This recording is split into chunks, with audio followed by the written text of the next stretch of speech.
Bonjour à toutes, bonjour à tous. Isa, votre coach, numérologue, alchimiste, flamme jumelle, énergéticienne, guérisseuse et également auteure. Je suis très heureuse de vous retrouver aujourd'hui. Déjà, une bonne nouvelle. Mon livre Patch cadeau d'éveil sort dans les bacs au mois d'avril. La date reste à arrêter avec l'éditeur. Je vous rappelle que vous pouvez encore le précommander pour avoir votre nom dans le livre et aussi pour gagner une séance de numérologie alchimique avec moi, puisque une séance offerte sera tirée au sort parmi les contributeurs. Vous disposez bien sûr du lien dans le descriptif de la vidéo pour précommander Patch cadeau d'éveil. Alors, pourquoi est-ce que je viens vers vous aujourd'hui?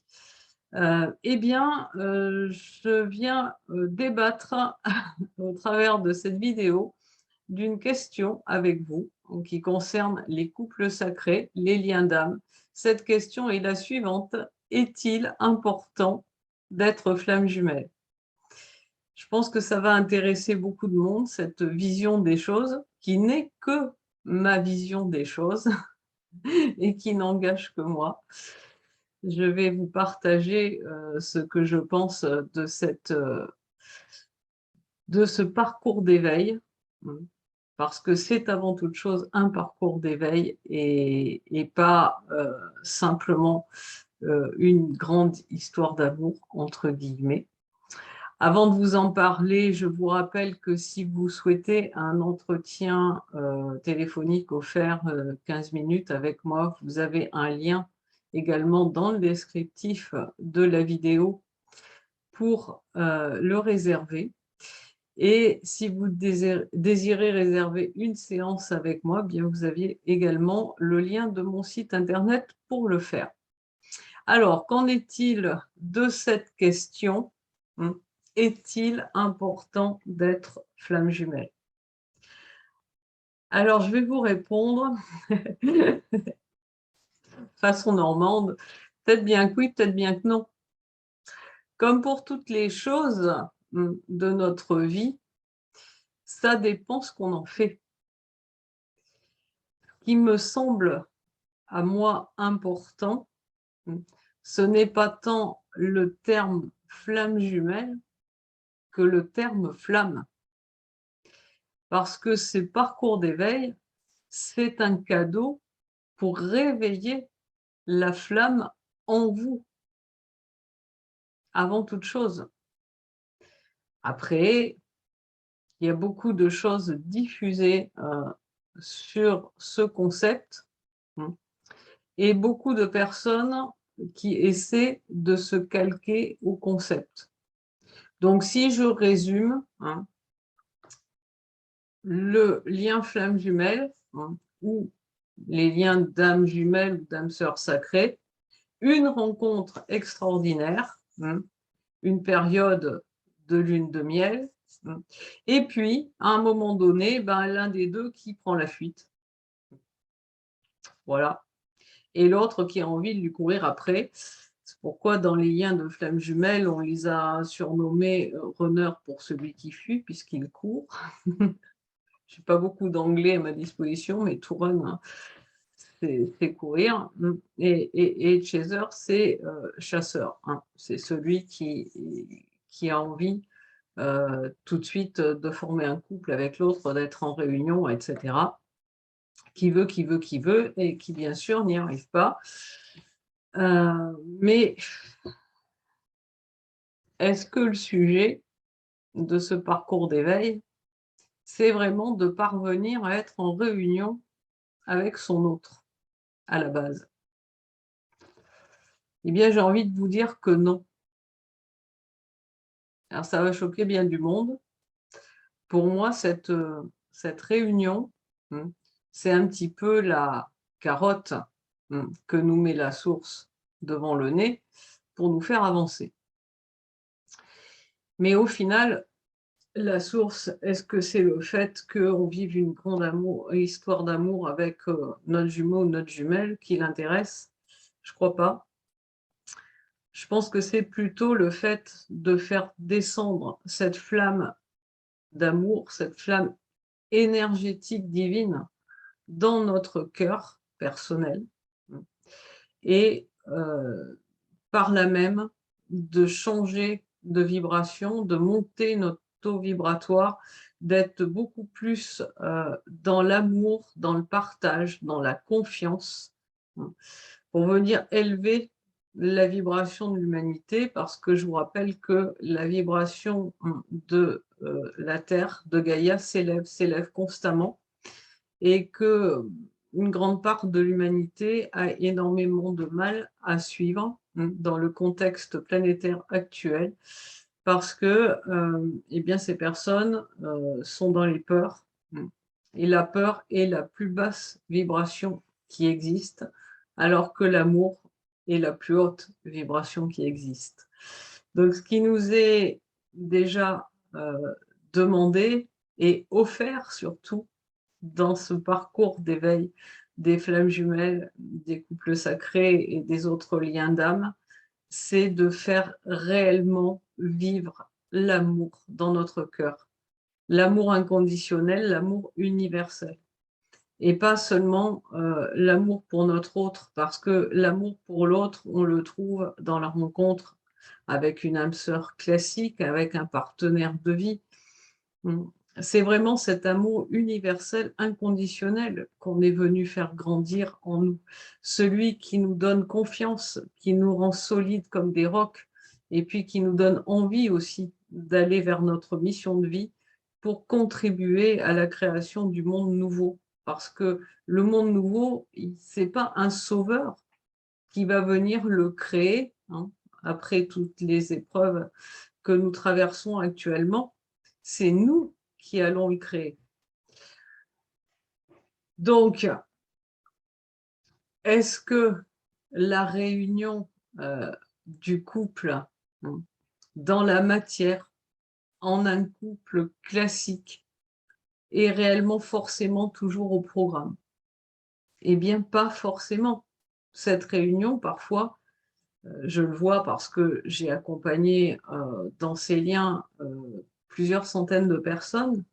Cette réunion, elle est parfois pas prévue dans la matière. Elle peut être prévue au plan spirituel simplement. Et à ce moment-là, on trouve la réunion des jumeaux cosmiques dans le corps conscience spirituel de celui qui au départ a pris la fuite et on ne la trouve pas au plan matière. Est-ce que c'est ça qui est important? Franchement, non. Pourquoi? Qu'est-ce qui se passe? Quand vous vibrez l'amour, à un moment donné, forcément, vous aurez en face de vous quelqu'un qui vibre cet amour et dont la vibration s'accorde avec la vôtre. La clé dans ces parcours, la véritable clé, c'est de se détacher de la personne du jumeau supposé. Vous savez, il est dit plein de choses sur les flammes jumelles, mais ce que nos guides nous disent, c'est uniquement ce que l'on est capable de comprendre en l'instant. Ce que le mental de l'humain est capable d'intégrer et tout ce que nous recevons, même le médium le plus pur, pour retransmettre ce qu'il reçoit, il est obligé de le passer par le filtre de son mental pour l'exprimer par des mots. Donc, tout ce qui nous est dit sur le concept de flamme jumelle, c'est quelque chose pour nous permettre d'avoir une certaine compréhension, une possibilité d'avancement sur notre parcours, mais ce n'est pas la vérité. J'ai depuis plusieurs mois des messages qui me disent: «Mais tu sais, la flamme, dans la réalité des choses, c'est énergétique». Donc il y a des personnes qui signent pour faire ce parcours d'éveil par le biais d'un couple divin, Mais parfois, que se passe-t-il? Ben, on a signé quand on était là-haut. Quand on a atterri ici, bien la disquette, elle a été érasée. Et parmi les personnes qui ont signé, chacune pour faire ce type de parcours, l'une dans le rôle de celui qui est conscient du lien en premier, je dirais consciemment conscient, et dans le rôle de celui, pardon, qui est la polarité inconsciente à la base, eh bien, il y a certaines personnes qui avancent vers elles-mêmes, ont à cœur de dépasser leurs croyances limitantes, d'apaiser leurs blessures, d'aller vers leur mission. Et parfois, mmh, leur autre, il ne réagit pas, il n'a pas l'envie. Il y a des personnes qui ont signé pour ce type de parcours, mais en même temps, elles ont un magnifique karma en 4 avec plein d'autres choses associées, qui les portent à un certain déni d'incarnation. Et peut-être qu'elles ne feront pas du tout le parcours pour lequel elles ont signé. Alors, est-ce que pour autant, mmh, celui qui fait le parcours, qui honore son contrat, il va se retrouver seul, mmh, parce que, ben, le jumeau, la jumelle, lui, bah, il a signé là-haut, mais en bas, ça se passe pas comme prévu. Parce que tout ce qu'on signe avant que de descendre sur cette planète, eh bien, ce sont des potentiels qui nous sont offerts pour grandir, pour faire briller, la flamme d'amour en nous, pour rayonner, hein, toute notre puissance vibratoire d'amour. Mais en bas, dans notre libre arbitre, parfois, certains la refusent. Voilà, donc qu'est-ce qui se passe à ce moment-là? J'ai quelques cas comme ça dans ma clientèle. Eh bien, celui qui ne fait pas descendre cette flamme en lui, à un moment donné, il est quelque part retiré de ce parcours. Et puis, l'autre, quelques semaines, mois ou années plus tard, ça dépend de sa capacité d'ouverture au recevoir, on va lui mettre en présence une nouvelle personne, mmh, qui elle aura fait le travail de son côté, mais qui aura peut-être été en butte aux mêmes difficultés. Et à ce moment-là, mmh, eh bien, ces 2-là vont cheminer vers la réunion.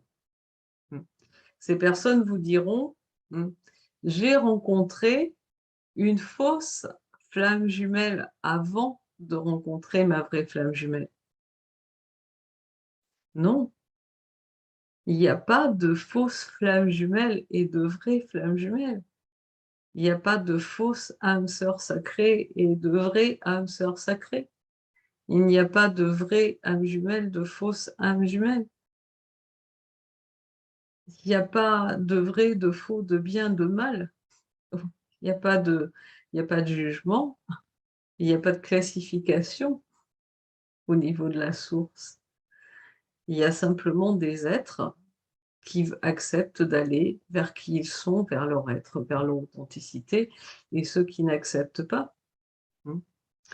Et la source envoie le meilleur à chacun. Voilà, tout simplement. Donc, du concept à la réalité, il y a un énorme gap. La clé dans ces liens, c'est vraiment vous détacher de la personne de votre jumeau ou de votre jumelle, de vous occuper de vous, uniquement de vous. Et à partir du moment où vous serez dans votre alignement, dans votre ouverture de cœur, dans votre ouverture au recevoir, eh bien, vous recevrez le meilleur pour vous et votre vie sera abondante dans tous les domaines. Voilà. Alors, je sais que ça ne plaira pas à certaines personnes, parce que beaucoup sont encore attachés aux cases. Mais ce qui nous est demandé maintenant, de sortir des cases, d'exprimer réellement qui on est et puis de faire confiance à la vie, confiance à l'univers. Je vous retrouve très bientôt. Belle journée, belle soirée et puis, animez votre cœur, c'est lui, votre baguette magique. À bientôt.